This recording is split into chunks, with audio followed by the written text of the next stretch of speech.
ভাই রে ভাই, যে গরম পড়ছে জীবন একেবারে তেনা তেনা হয়ে যাচ্ছে। তারপরে তো ঝড় বৃষ্টি লেগেই আছে, বিদ্যুৎ থাকছে না। মোটামুটি সবাই একটা ভোগান্তির ভিতর দিয়ে দিন পার করছে, বুঝতে পারছি। তারপরেও কি আর করা, যেভাবে আছি আলহামদুলিল্লাহ ভালো আছি। আশা করছি তোমরাও ভালো আছো। তো ঝড় বৃষ্টি গ্রীষ্ম বর্ষা জীবনে যাই আসুক, রান্না তো করতেই হবে পেট যখন আছে, কি বলো? তো আজকে এই গরমে তোমাদের জন্য অল্প সময়ে খুব সহজ একটা রেসিপি নিয়ে আসলাম।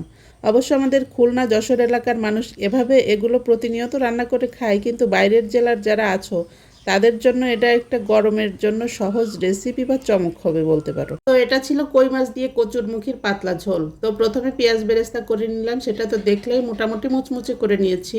এখন তেলের উপরে দিয়ে দিলাম মাছগুলো। মাছগুলো কিন্তু এপিট ওপিট করে ভাজা যাবে না, জাস্ট তেলের উপরে দিয়ে থেতো করা রসুন আর ফালি করা কাঁচামরিচ দিয়ে কিছুক্ষণ কষিয়ে নিতে হবে। এটাকে বলে কাঁচা মাছ কষানো। ভাজা মাছের ঝোলের টেস্টটা একরকম হয়, আর এই কাঁচা মাছ কষিয়ে রান্না করলে সেই ঝোলের টেস্টটা আরো স্বাদের হয় আমার মনে হয়। কিছু কিছু মাছ আছে যেমন শোল মাছ, শিং মাছ, এগুলো কিন্তু কষিয়ে রান্না করলেই বেশি মজা লাগে। তো এখন কিছুটা পানি দিয়ে ঢেকে দিলাম। ঢাকা অবস্থায় অল্প সময়ে জাল করে নিলে মাছগুলো মোটামুটি 80%-এর মতো সিদ্ধ হয়ে যাবে।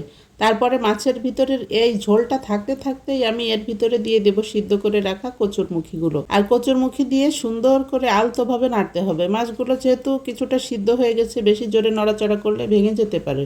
কচুরমুখিগুলোকে দিয়ে কিছু সময় নড়াচড়া করে মাছের ভিতরে যে পানিটা ছিল ওইটাকে শুকিয়ে নিতে হবে। এরপরে পানিটা যখন শুকিয়ে যাবে তারপরে দিয়ে দেবো আমরা ফাইনালি ঝোলের পানি। ঝোলের পানিটা মোটামুটি একটু বেশি করেই দিলাম, কারণ পাতলা অবস্থায় ঝোলটা নামালে ঠান্ডা হওয়ার পরে একটু ঘন হয়ে যাবে। এখন অপেক্ষা করতে হবে পানিটা ফুটে আসার জন্য। যখন পানিটা টকবক করে ফুটে আসবে তখন ওই যে বেরেস্তা করা পেঁয়াজ আর জিরে এই দুটোকে মিহি করে বেটে একটা পেস্ট তৈরি করে সেটাকে ঝোলের ভিতরে দিয়ে দিতে হবে। যশোর খুলনা অঞ্চলের মানুষের রান্নার প্রধান বৈশিষ্ট্যই এটা, রান্নার শেষে পেঁয়াজ বেরেস্তা আর জিরে দিয়ে একটা মশলা তৈরি করে দেওয়া।